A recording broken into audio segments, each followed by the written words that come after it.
오늘 우리에게 주시는 하나님의 말씀 요한계시록 21장 17절부터 27절까지 함께 봉독합니다. 그 성곽을 측량하며 144 규빗이니 사람의 측량 곧 천사의 측량이라.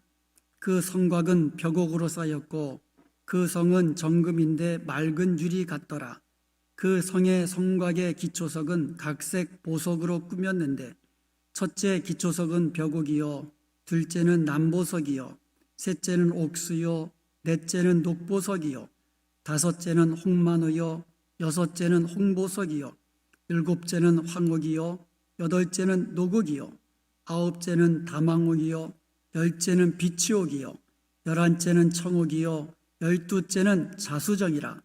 그 12문은 12진주니 각 문마다 한 개의 진주로 되어 있고 성의 길은 맑은 유리 같은 정금이더라. 성 안에서 내가 성전을 보지 못하였으니 이는 주 하나님 곧 전능하신 이와 및 어린 양이 그 성전이심이라. 그 성은 해와 달의 비침이 쓸데없으니 이는 하나님의 영광이 비치고 어린 양이 그 등불이 되심이라. 만국이 그 빛 가운데로 다니고 땅의 왕들이 자기 영광을 가지고 그리로 들어가리라. 낮의 성문들을 도무지 닫지 아니하리니 거기에는 밤이 없음이라.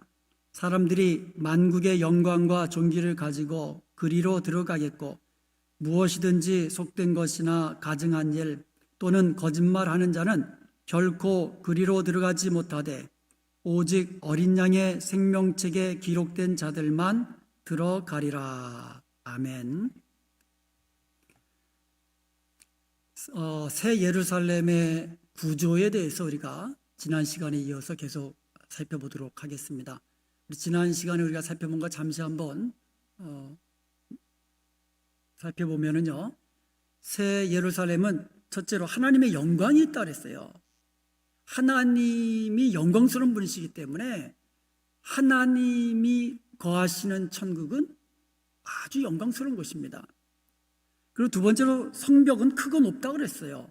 그래서 144 규빗, 약 70m 정도 된다 그랬죠. 이것은 새 예루살렘에 있는 하나님의 백성, 하나님의 백성들이 안전하고 평안할 것을 상징적으로 보여주는 그런 내용이라고 그랬습니다. 그리고 세 번째는 12진주문을 가지고 있다고 그랬습니다. 문이 12개인데 각 문마다 하나의 진주로, 그러니까 통진주예요. 조그만한 진주도 비싼데요, 문 전체가 그냥 하나의 진주로 되어 있어요. 그렇게 12진주문이 있다 그랬어요.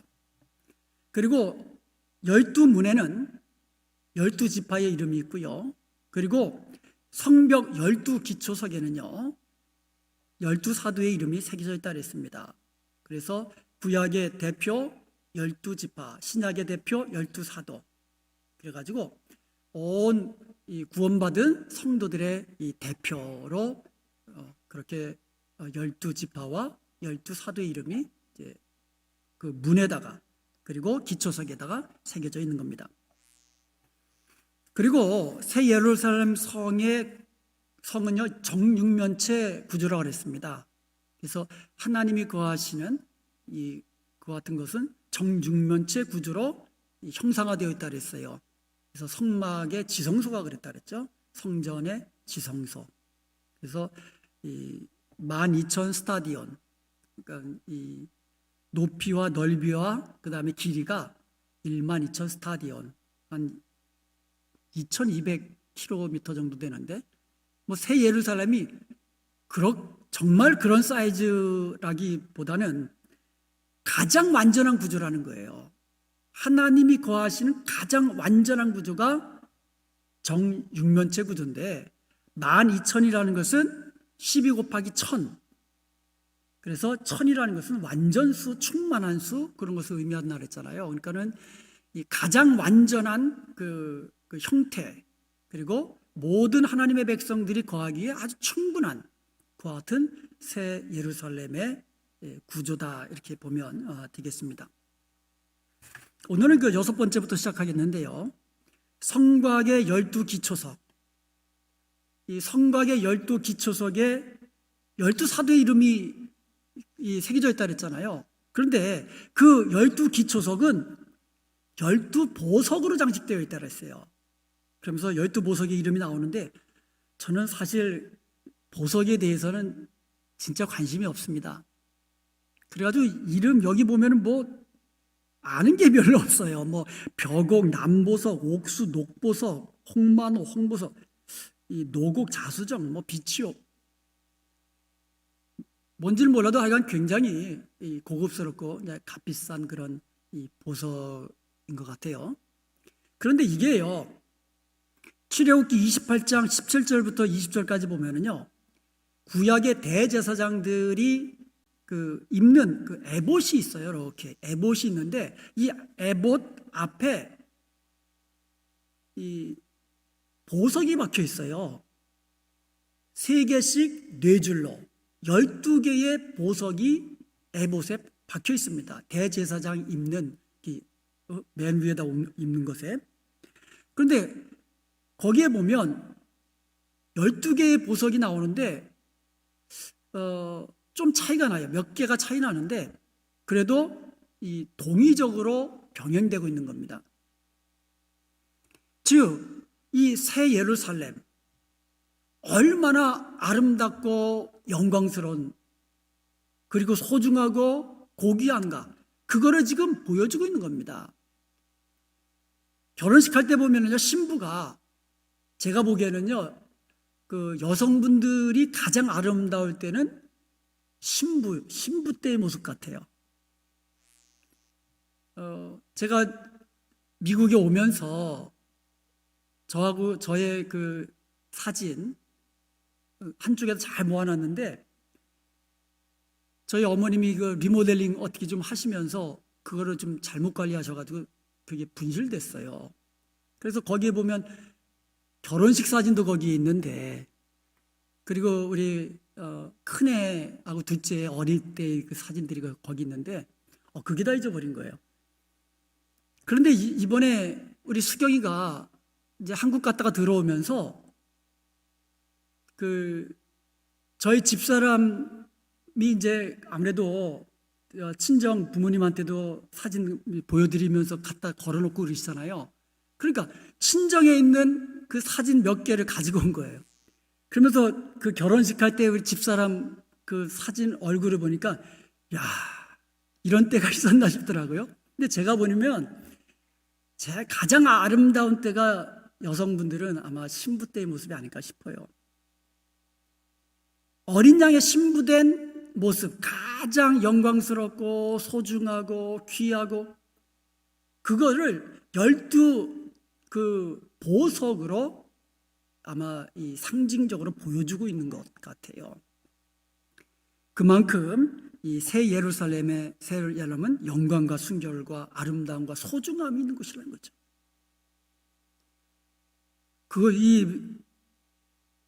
이것만 보석만 있습니까? 성의 길은 뭐라 그랬어요? 맑은 유리 같은 정금이라 그랬잖아요. 그 정금이요, 길이 다 정금인데 얼마나 그 정금이 빛나는지 맑은 유리 같다. 얼굴이 비춰질 정도로. 요만큼만 가지고도 얼마나 비쌉니까? 근데 길이다.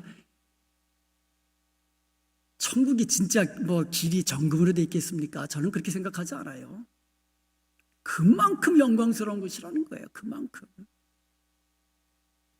이 땅에 온 정금과도 바꿀 수 없는 그런 곳이라는 것이죠.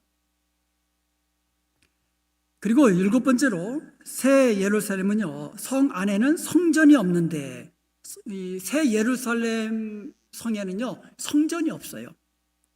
왜 성전이 없냐면 주 하나님과 어린 양이 그 성전이 됨이라 그랬어요. 그래가지고 23절에 보니까 그 성은 해나 달의 비침이 쓸데없으니 이는 하나님의 영광이 비치고 어린 양이 그 등불이 되심이라. 성전이 없어요. 하나님과 그 어린 양이 성전 되시고 그 하나님과 어린 양의 영광이 너무너무 빛나기 때문에 해와 달이 필요가 없는 것이라는 거예요. 여기서요, 먼저 성전 건물이 없다는 것에 여러분 주목해야 됩니다. 성전 건물 대신에 하나님과 그 어린 양 예수 그리스도가 성전이 된다고 그러셨거든요.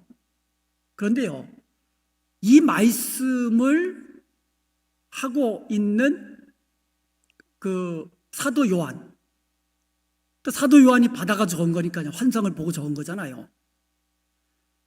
그 요한계시록을 읽고 듣고 배우고 있는 초대교회 성도들, 초대교회 성도들과 그것을 말씀을 받은 사도 요한은 아마 모르긴 몰라도 깜짝 놀랐을 거예요. 성전이 어떤 곳입니까? 예루살렘 이 성전만 한번 생각해 보세요. 온 유대인들이 정말 사모하는 것, 가장 영광스럽게 생각하는 것, 하루에도 3번씩 성전을 향하여 기도하는 것. 시편에 보면은요, 성전에 올라가는 노래라고 있잖아요. 그러니까 성전을 위해서 성전을 향하여 올라가면서 드리는 기도. 그러니까 성전에 도착하기도 전에 성전에 올라가면서 기도하면서 찬송하면서 그렇게 성전을 향하여 올라갔던 그런 곳이 성전인데, 정작 새 예루살렘에는 그런 성전 없다는 거예요. 그러니까 얼마나 깜짝 놀랄 말씀입니까? 이 말씀은요, 저와 여러분은 잘 이게 별로 와닿지 않아요, 진짜로 마음에. 그런데 유대인들, 그 당시 초대교회 성도들, 이 말씀 들으면요, 정말 기절할 말씀이에요. 새 예루살렘은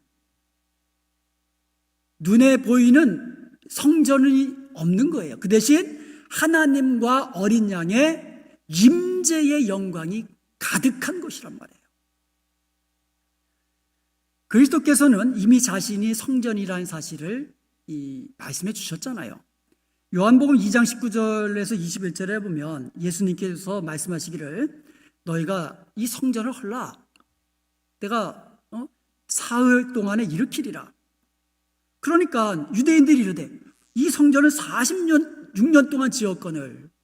사실은요, 그 헤롯이 계속 이 성전을 계속 아주 정말 이 헤롯 대제가 유대인의 환심을 사기 위해서, 그리고 헤롯 대제가요, 건축에 일가견이 있는 사람이에요. 어떻게 보면 건축광이거든요. 그래서 멋있는 성전을 지으려고 그렇게 그냥 오랜 세월 동안 성전을 짓고 있었대요. 그러니까 아직 완공되지도 않았어요. 그러니까 46년 동안 지었거늘 네가 3일 동안에 일으키겠다고? 3일 동안에 짓겠다고?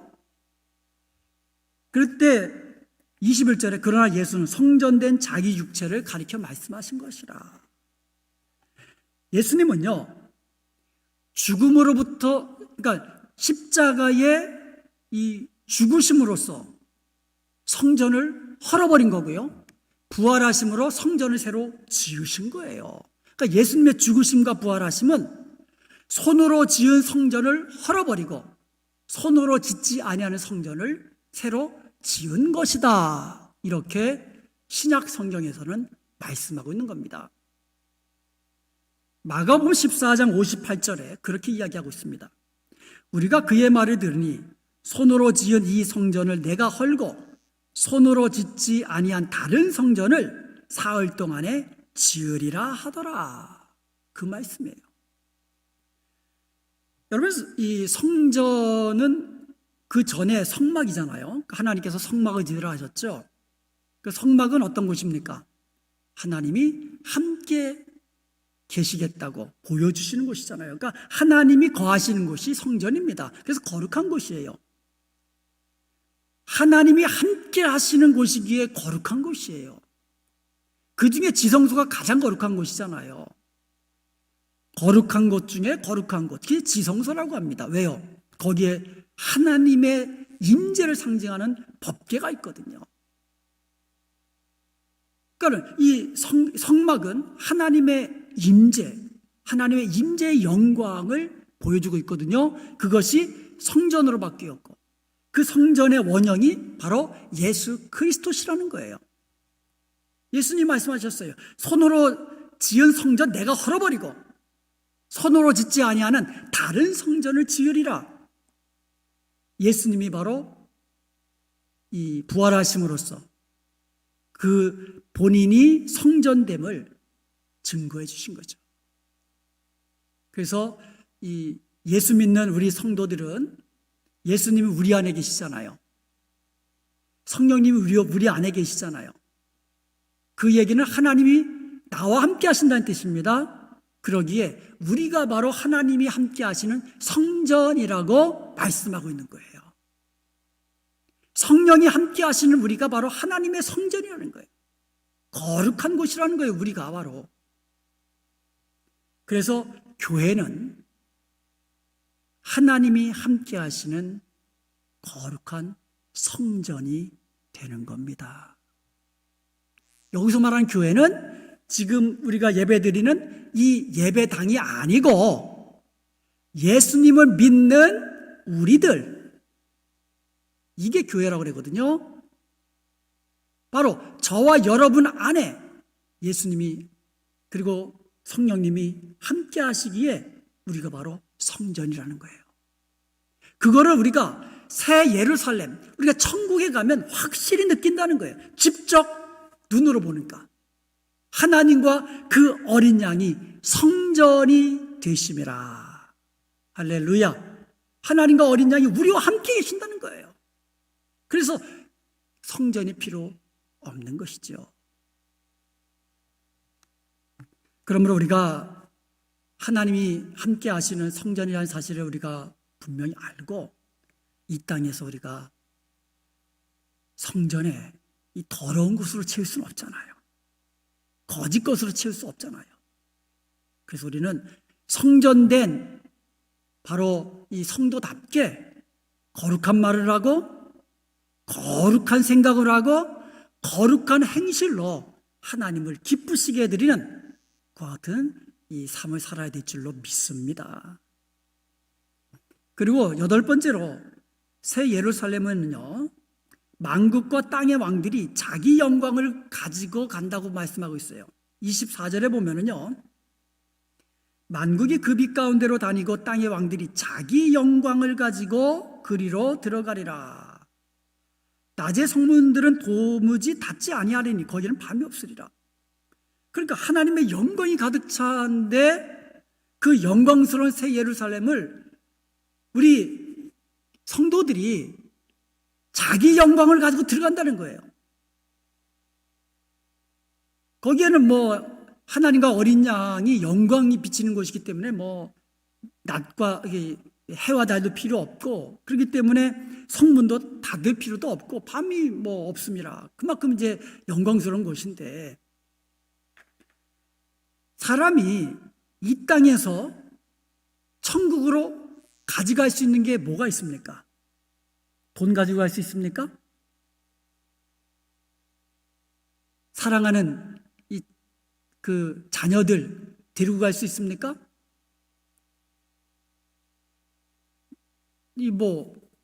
내 손에 그 손가락마다 그냥 보석 반지 다 끼고 있다면 그거 끼고 천국 갈 수 있습니까? 그거는 내가 이 땅에 묻혀갖고 썩어서 없어질 때 그냥 땅속에서 그냥 없어져 버리는 거죠. 이 땅의 것들은 우리가 아무것도 천국에 함께 갈 수 있는 거, 가지고 갈 수 있는 거 아무것도 없어요. 그런데 여기에 보면 본문에서 유일하게 가지고 갈 수 있는 게 하나 있다 그래서 가지고 갈 수 있는 게 자기 영광. 그렇다면 여기서 말하는 자기 영광은 무엇일까? 내가 천국에까지 가지고 갈 수 있는 내 자기 영광은 도대체 무엇일까? 성경에서 자기 영광이 뭐다라고 말씀하고 있지 않기 때문에 정확하게 우리가 말할 수는 없지만 우리가 성경 전체를 통하여 유추할 수 있는 게 있습니다. 요한계시록 21장 26절에 보면 사람들이 만국의 영광과 존귀를 가지고 그리로 들어가겠고, 그러니까 자기 영광이란 다른 말로 만국의 영광과 존귀를 말하는 거죠. 그러니까 사람들이 천국에 갈 때에 가져갈 수 있는 게 뭐예요? 만국의 영광과 존귀를 가져갈 수 있다는 거예요. 이게 자기 영광이라는 거예요. 내가 가져갈 수 있는. 그렇다면 만국에서 사람들이 얻을 수 있는 영광은 도대체 무엇이 있습니까? 만국에서 우리가 얻을 수 있는 영광이 무엇일까? 그럼 우리가 성경에서 유추할 수 있는 게 있지요. 우리 주님께서 마지막 지상 명령이 뭡니까? 땅끝까지 이르러 내 증인이 되리라. 너희가 성령을 받으면, 권능을 받고 예루살렘부터 시작해가지고 온 유다와 사마리아 땅끝까지 이르러 내 증인이 되리라. 이게 우리 주님의 마지막 명령이거든요. 이 마지막 명령, 그만큼 중요하다는 거 아니겠습니까? 그래서 우리가 우리의 전도함과 선교를 통해서 한 영혼이라도 우리가 이 구원함을 받는다면 그것이 바로 내가 천국에까지 가지고 갈 나의 영광이 아닌가, 저는 그렇게 생각합니다. 성경 전체에서 바로 생명을 구원한, 바로 그거, 생명을 구원하기 위하여 헌신하고 섬기고 내 시간을 드리고 내 물질을 드리고, 물론 주님을 위해 헌신한 것도 마찬가지겠죠. 우리가 주님을 위해 헌신하는 거, 교회를 위해서 헌신하는 거, 교회를 세워나가는 거, 이게 우리만 예배드리기 위함입니까? 우리 은혜화평강교회 성도들만 예배드리고 친교하고, 이거 아니잖아요. 우리가 헌금하고 우리가 헌신하고 봉사하고 그리고 이 교회를 세워나가는 이유가 뭡니까? 바로 주님의 지상명령 순종하기 위함 아닙니까? 물론 예배하기 위함도 있지요. 물론 교회가 예배하는 것이 이 중요한 목적 아닙니까? 그렇지만 그렇게 교회를 세워나가는 그 가장 큰 목적 중에 하나가 바로 전도와 선교 아닙니까? 생명구원 아닙니까? 그러므로 우리가 항상 교회는 선교지향적으로, 그리고 우리의 삶 또한 선교지향적으로 그렇게 살아야 되는 거예요. 한 영혼이라도 더 구원하기 위해서 여러분 시간을 드리고 사랑으로 섬기고, 그러면서 예수 그리스도의 이름을 전하고 주님의 몸된 교회로 인도하여서 하나님 말씀 듣게 하고, 그러면 성령께서 그 심령을 정말로 부디겨 주실 때에 그의 마음이 열리고 믿음으로 구원을 얻게 되는 줄로 믿습니다. 이것이 우리가 천국에까지 가져갈 우리의 영광일 줄로 믿습니다. 그리고 이 새 예루살렘은요, 오직 어린 양의 생명책에 기록된 자들만 들어간다 그랬어요. 27절에 보면 무엇이든지 속된 것, 가증한 일, 거짓말하는 자는 결단코 거기 들어가지 못한다. 속된 것, 세상적인 것, 이런 것들. 그 다음에 가증한 것, 그리고요 거짓말하는 자. 하나님이요 거짓말하는 걸 굉장히 싫어하세요. 왜 그럴까요? 하나님은 참이시기 때문에, 진리이시기 때문에 그래요. 그렇기 때문에 이 참과 거짓은 공존할 수가 없어요. 그래서 여러분, 이 거짓말, 그렇다고 성도가 뭐 거짓말 했다고 뭐 천국 가고 안 가고 그게 아니죠. 우리가 예수 믿는 사람이라면 하나님 성품을 닮아가야죠. 새 예루살렘은 누가 들어가요? 오직 어린 양의 생명책에 기록된 자들만 들어가리라.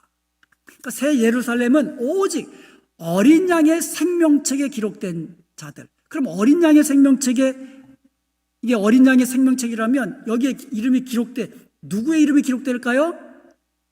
예수님을 믿는 그 사람의 이름이 기록된단 말입니다.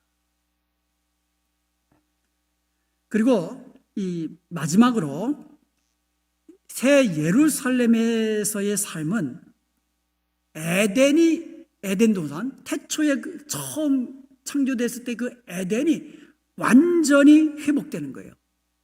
그리고 창조의 목적이 완전히 회복되는 거예요. 이것을 보여주는 것이 요한계시록 22장 1절부터 5절까지입니다. 그러니까 하나님께서 처음 아담과 하와를 창조하시고 나서 에덴을 창설하셨잖아요.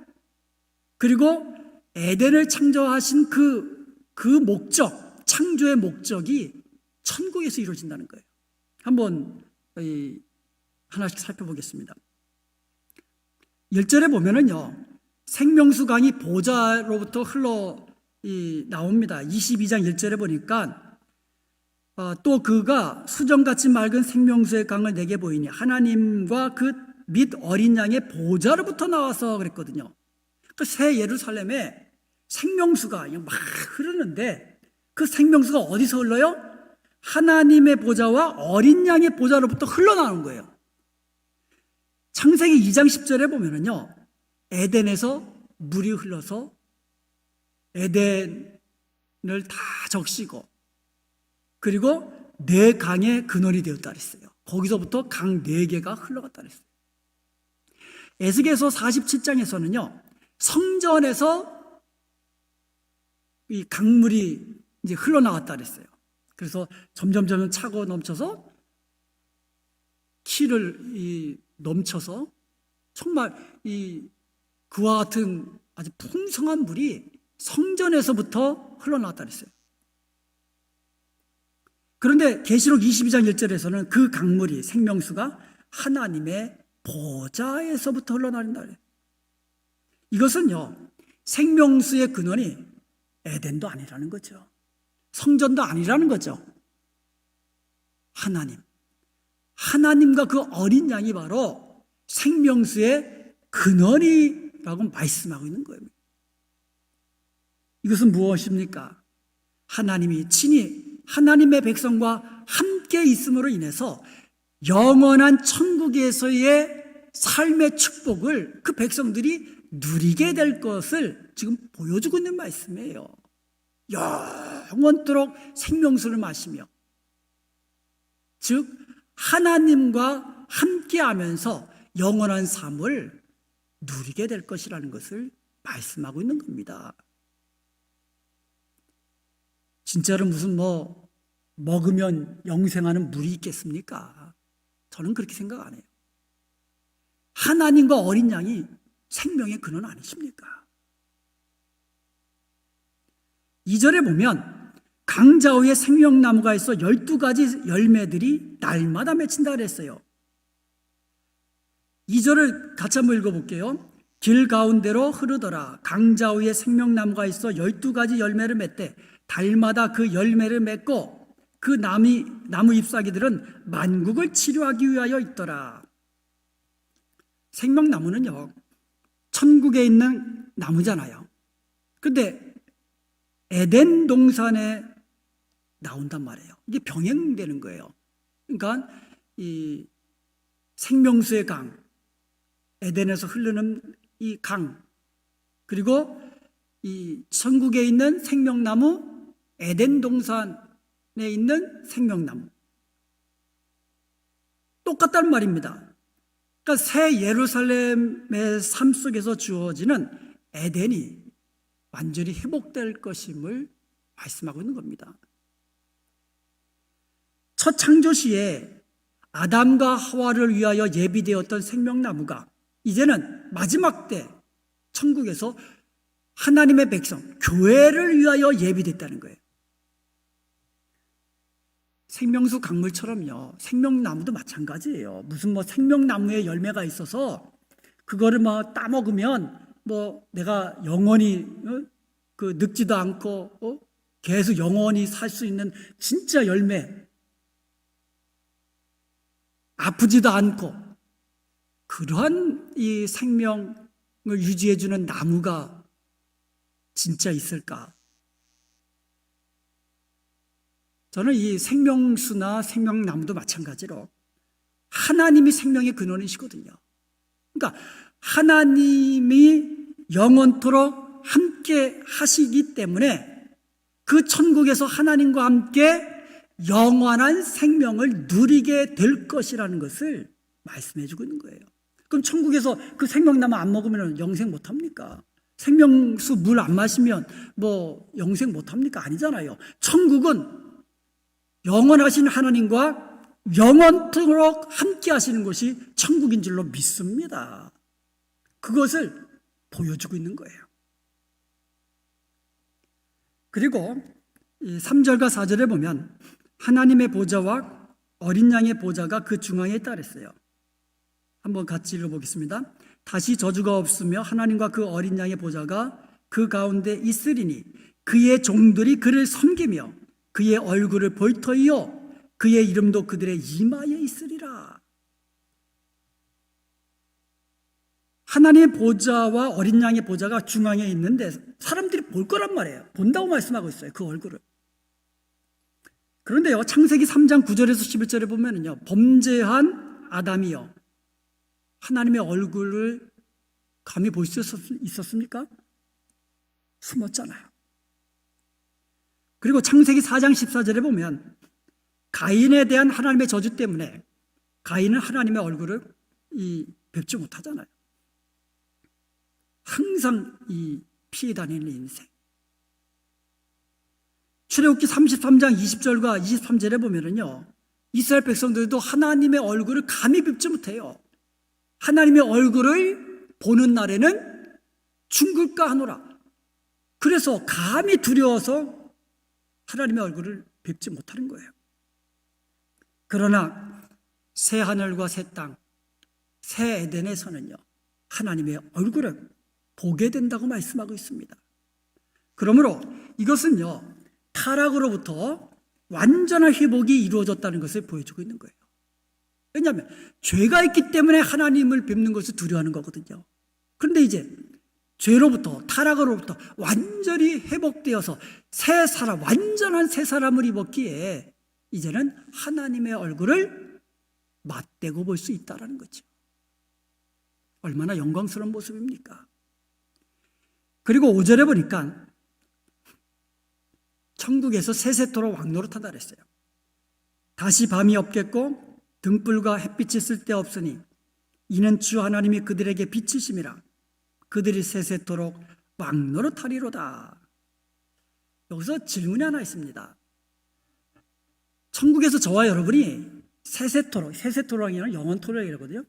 영원토록 왕노릇한다 그랬는데, 왕노릇하려면 누가 있어야 되잖아요. 누구를 왕노릇한다는 얘기는 다스린다는 뜻이에요. 그럼 천국에서 누구를 다스립니까? 천국에서 저와 여러분이 다스릴 대상이 누굽니까? 불신자들 다스립니까? 아니, 불신자들은 천국에 있지도 않는데, 그러면 같은 성도들끼리 천국에서 예를 들어서 이 서열이 있어가지고 같은 성도들끼리 뭐 다른 성도들을 뭐 다스립니까? 그럼 말이 안 되잖아요. 모든 성도가 세세토록 왕노릇하는데, 그렇다면 천국에서 왕노릇한다, 다스린다는 뜻이 무엇일까요? 창세기 1장 26절과 28절에 보면 하나님이 이르시되 우리의 형상을 따라 우리의 모양대로 우리가 사람을 만들고, 그러니까 사람을 만드셨어요. 사람을 만드신 목적이 뭡니까? 그들로 바다의 물고기와 하늘의 새와 가축과 온 땅과 땅에 기는 모든 것을 다스리게 하자. 다스린다는 말이 나와요. 그래서 27절에 보면 하나님이 자기 형상대로 이제 남자 여자 창조하셨어요. 그리고 28절에 보면 그들에게 복을 주시며 이렇게 돼. 생육하고 번성하라, 땅에 충만하라, 그리고 다스리라. 그래서 다스리라. 바다의 물고기와 하늘의 새와 땅에 움직이는 모든 생물을 다스리라. 다스리는 사람이 누굽니까? 왕노릇하는 거잖아요. 다시 말씀드리면 에덴 동산에서 아담과 하와가 만물을 다스리는 그와 같은 권세를 위임받은 거예요. 새 창조, 즉 새롭게 된 만물에 대하여 천국에서 다스리는, 통치하는 권세를 다시 위임받는 겁니다. 그러니까 천국에도 나무들이 있을 겁니다. 새들이 있을 겁니다. 동물들도 있을 겁니다. 다 있어요. 그걸 에덴 동산에서 그 아담과 하와에게 주셨던 그 위임 명령, 다스리라는 이 명령을 새 하늘과 새 땅에서 받게 된다는 거예요. 새롭게 된 만물에 대한 통치 사역입니다. 자, 이제 도표로 한번 정리해 보도록 하겠습니다. 자, 새 예루살렘과 에덴 동산을 한번 비교해 보겠습니다. 자, 에덴 동산에서는요, 물이 흘러나왔어요, 에덴에서. 그런데 새 예루살렘에서는 하나님과 어린 양의 보좌로부터 생명수가 흘렀습니다. 그리고 에덴에서는요, 동산 중앙에 생명나무가 있었는데 새 예루살렘에는 강자위에 생명나무가 있었습니다. 그리고 에덴 동산에는요, 죄로 인하여서 하나님의 낯을 피하여 숨을 수밖에 없었는데 새 예루살렘에서는요, 하나님의 얼굴을 그냥 볼 수가 있어요. 그리고 에덴 동산에서는요, 아담과 하와가 모든 생물을 다스리는 이 권세, 통치, 그러니까 위임 명령이라고 그러거든요. 그거를 받았는데 새 예루살렘은 세세토록 왕노릇, 이 다스리는 그와 같은 이 권세를 위임받는 겁니다. 그래서 새 예루살렘은요, 에덴 동산에서 첫 번째 창조하셨을 때의 하나님의 그 창조의 목적이 새 예루살렘에서 완전하게 회복되었음을 보여주고 있는 말씀이라는 거죠. 우리가 보통 그런 얘기 하잖아요. 에덴 동산, 천국과도 같다 그러잖아요. 그 천국과도 같은 에덴에서의 모습이 새 예루살렘에서 완전하게 이루어질 것이라고 말씀하고 있는 겁니다. 이것이 바로 저와 여러분이 갈 새 예루살렘의 모습입니다. 얼마나 좋습니까? 생각만 해도 좋잖아요. 그러기에 우리 성도들의 죽음은 사실은 복입니다. 복이에요. 그래서 성도들의 죽음은 참 영광이에요. 왜냐하면 한 번 죽어야 천국 가니까. 그렇지만 성도들은 한 번만 죽지 두 번은 죽지 않거든요. 주님과 함께 영원한 생명, 영원토록 영광 누릴 그 천국 소망 가지고 우리가 살아갑시다. 이 땅에서 그냥 조그만 것 가지고 그냥 더 가지려고 그냥 아구다툼하지 말고, 그냥 상처받았다고 그냥 너무 그러지 말고 베풀고 사랑해주고 섬기고, 그러면서 이 땅에서 하나님 나라 위해서 살고, 무엇보다도 여러분, 내게 주어진 시간, 내게 있는 물질, 내게 있는 어떤 이 재주들이 있다면 그것 가지고 섬겨가면서 한 영혼이라도 한번 전도하십시다. 한 영혼이라도. 그래야 우리가 천국에서 주님 만나 뵐 때 내 영광 가지고 간다 그랬잖아요.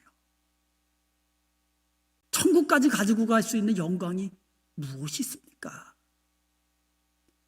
돈을 아무리 많이 벌어도 그 돈은 영광이 되지 않아요. 그런데 그 돈으로 한 영혼이라도 구원하는 일에 쓰여진다면 그 돈이, 그 영혼이 바로 온 세상과도 바꿀 수 없는 그와 같은 영광을 우리가 천국에서도 우리가 주님께로부터 우리가 받게 된다는 거 아닙니까? 이 땅에 살고 있지만 저와 여러분은요, 하나님이 함께 하시는 성전된 성도들입니다. 그렇기 때문에 우리가 이 땅에서도 하나님이 함께 하신다면 이 땅에서도 우리가 천국 천국에서의 삶 누리며 살아야 되지 않겠습니까? 천국에서의 기쁨, 천국에서의 즐거움, 천국에서의 그 찬송과 예배와 그 감사, 이 땅에서도 우리는 누리며 살아야 될 줄로 믿습니다. 왜요? 하나님이 함께 하시니까요. 겉사람은 점점 후패해지지만 속사람은 날로 강건해진다는 말이 뭡니까? 우리에게는 영원한 생명이 있기 때문입니다.